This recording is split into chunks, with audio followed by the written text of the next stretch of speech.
Bismillahirrahmanirrahim. Assalamualaikum warahmatullahi wabarakatuh. Kembali lagi kita berjumpa dalam video ini. Pembahasan kita yang lalu mengenai bab 8, kisah Nabi Daud alaihi salam dan kisah Nabi Sulaiman alaihi salam. Nah, kemarin kita sudah habis menceritakan tentang kisah Nabi Daud alaihi salam. Nah, sekarang kita masuk pada bagian B, kisah Nabi Sulaiman alaihi salam. Nah, siapa itu Nabi Sulaiman? Nabi Sulaiman adalah putra Nabi Daud alaihi salam. Beliau diangkat sebagai raja pengganti ayahnya Nabi Sulaiman alaihi salam. Sangat taat kepada Allah, dan ayahnya Nabi Sulaiman diutus menjadi rasul untuk kaum Bani Israel, melanjutkan perjuangan ayahnya. Nah, Nabi Sulaiman dapat mengerti bahasa binatang dan menguasai bahasa jin, sebagaimana yang telah difirmankan Allah Subhanahu wa taala dalam surah An-Naml ayat 16 dan ayat 17. Boleh nanti dibuka di rumah ya nak. Nah, satu mukjizat Nabi Sulaiman alaihi salam. A. Kecerdikan, kecerdasan dan kebijaksanaan. Itu mukjizat yang luar biasa. Nah, nanti silakan dibaca di rumah ya nak ya, halaman 100. Bagian B, mukjizatnya Nabi Sulaiman itu mengerti bahasa binatang.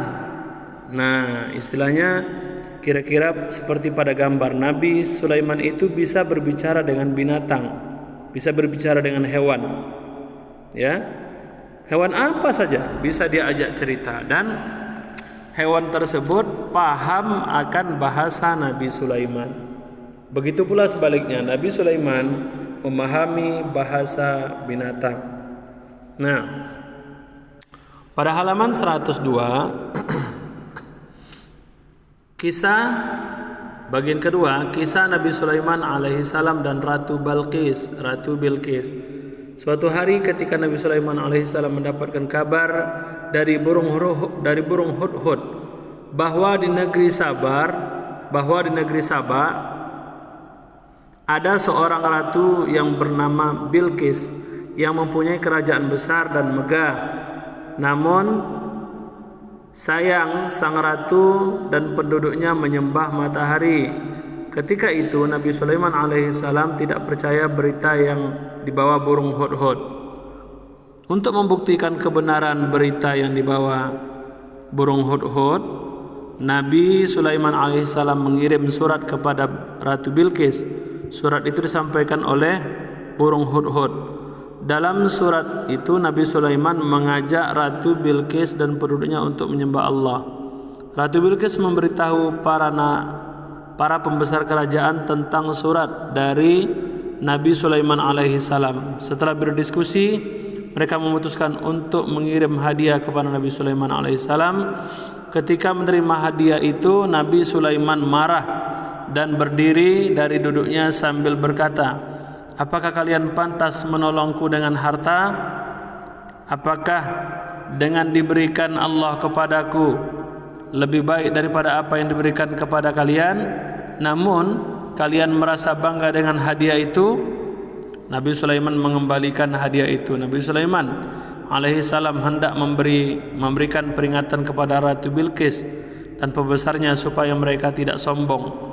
Nabi Sulaiman alaihi salam berkata kepada bala tentara jin, "Siapakah di antara kalian yang sanggup membawa singgasana Bilqis sebelum mereka datang kepadaku sebagai orang-orang yang berserah diri?"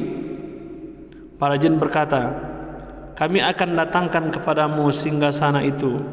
Sebelum engkau berdiri dari tempat dudukmu, seseorang yang mempunyai ilmu kitab, Taurat dan Zabur berkata, Aku akan membawa singgasana itu sebelum matamu berkedip."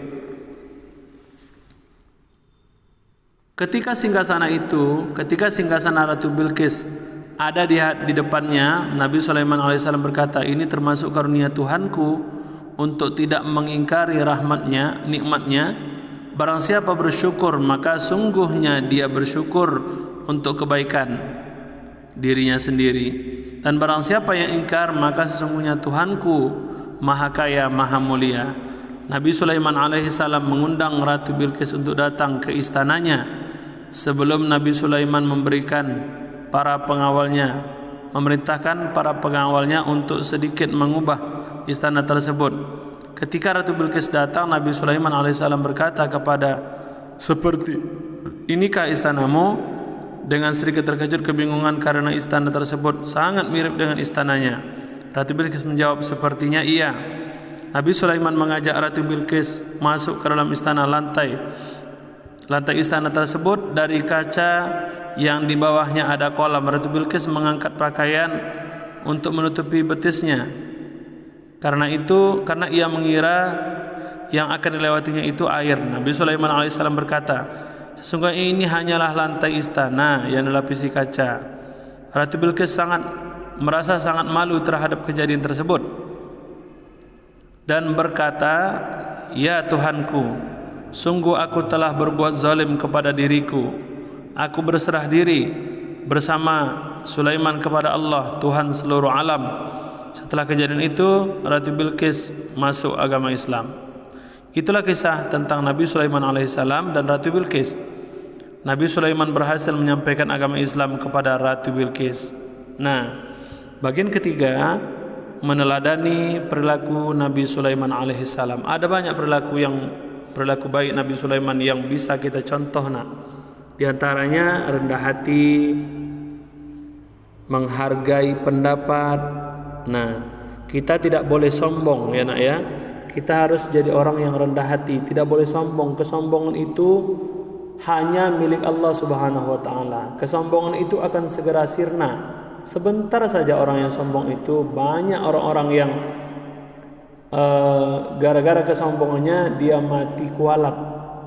Raja Namrus mati karena kesombongannya, menganggap Allah itu tidak ada, ya. Cuma dialah Tuhan, itulah yang dianggap. Nah, Allah turunkan nyamuk untuk menggigitnya, untuk masuk ke dalam hidungnya, lalu Raja Namrus meninggal. Yang berikutnya,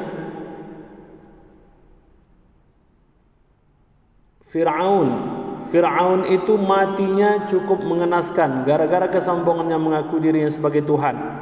Mati cukup mengenaskan di dalam Laut Merah. Yang berikutnya, Qarun gara-gara kesombongannya dia mati, dikubur dengan harta-hartanya. Kenapa? Karena satu kalimat yang dia ucapkan, "Innama utituhu ala ilmin indi." Sesungguhnya apa yang aku dapatkan ini karena ilmuku. Itu sifat sombong. Harusnya Qarun berkata, sesungguhnya apa yang aku dapatkan ini, atau sesungguhnya ilmu yang ada pada diriku ini karena karunia Allah memberikannya kepadaku sehingga aku bisa mendapatkan harta ini. Harusnya begitu. Allah jangan ditinggalkan. Nah, jadi silakan antum pelajari di rumah bagus-bagus. Pelajari kembali bab 8 itu bagus-bagus. Kisah keteladanan Nabi Daud alaihissalam dan kisah keteladanan Nabi Sulaiman alaihissalam dengan baik, insyaallah, agar dapat menjawab soal dengan baik pula. Okay? See you to next week. Ila liqa. Ma'as salamah. Assalamualaikum warahmatullahi wabarakatuh.